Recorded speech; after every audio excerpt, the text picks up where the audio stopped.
আমাকে একদিন হঠাৎ রাত্রে মেসেজ করেছিল, রাত্রি 10:30টায়।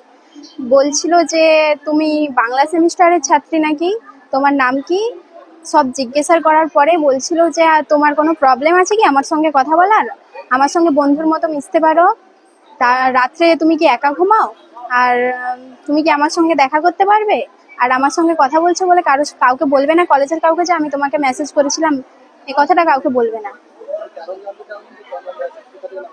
হ্যাঁ, আমি জিজ্ঞেস করলাম যে আপনি কোথায় নাম্বার পেলেন, আমার দিদি বলছে আমি অফিসিয়াল গ্রুপ থেকে নিয়েছি বাংলা সেমিস্টারে, আর আমি ওর ডিপার্টমেন্টে আছি, তো আমি ওখান থেকে নাম্বার পেয়েছি।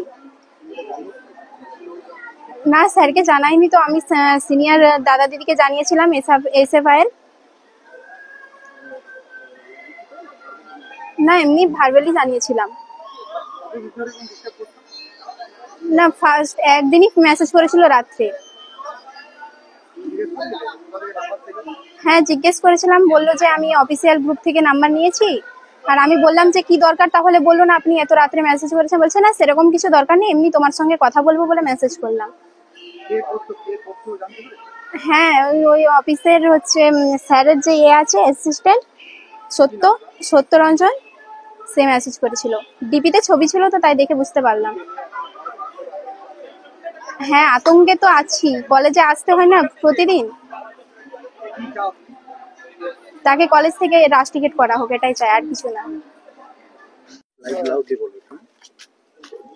কোনো দলগত নয়, কলেজের স্টুডেন্ট হিসেবে বলো, এজ এ স্টুডেন্ট কি সমস্যা সৃষ্টি হচ্ছে, কি করতো? আসলে বিভিন্ন কলেজের যে ছাত্রীরা ছিলেন তাদেরকে বিভিন্ন রকম মেসেজ করতেন, এবং মেসেজের যে স্ক্রিনশট এগুলো আমাদের কাছে আছে। তো একজন কলেজের নন টিচিং স্টাফ হঠাৎ করে অচেনা একজন ছাত্রীকে কেন মেসেজ করবে, তাতে ছাত্রীরা ভয় পেয়ে যাচ্ছে। কি করতো? মেসেজে বিভিন্ন রকম ভাবে উত্ত্যক্ত করার চেষ্টা করতো। তো এবারে তারা হচ্ছে ভয় পেয়ে আমরা যেহেতু দিদিরা আছি আমাদেরকে জানায় তারা কথাটা, এবং সেই হিসেবে আমরা এসএফআই গতভাবে একটা অ্যাপ্লিকেশন দিই কলেজে টিআইসির কাছে। তারপরে উনি বরখাস্ত হন, কিন্তু পুনরায় আমরা দেখতে পাই আগামীকাল ওনাকে আবার জয়েন করা হয়েছে ইলেকট্রনিক্স বিভাগে। তো টিআইসির বক্তব্য ওনাকে ডিপার্টমেন্ট বদলিয়ে দিলেই হয়তো তার যে দোষ সেটা ঢাকা পড়ে যাচ্ছে। তো আমাদের ওনার কাছে দাবি ছিল যে কিভাবে একটা বাংলা ডিপার্টমেন্ট থেকে ইলেকট্রনিক্স ডিপার্টমেন্টে চলে যাওয়া মানেই সে অভিযুক্ত নয়, এটা কিভাবে উনি দাবি করছেন।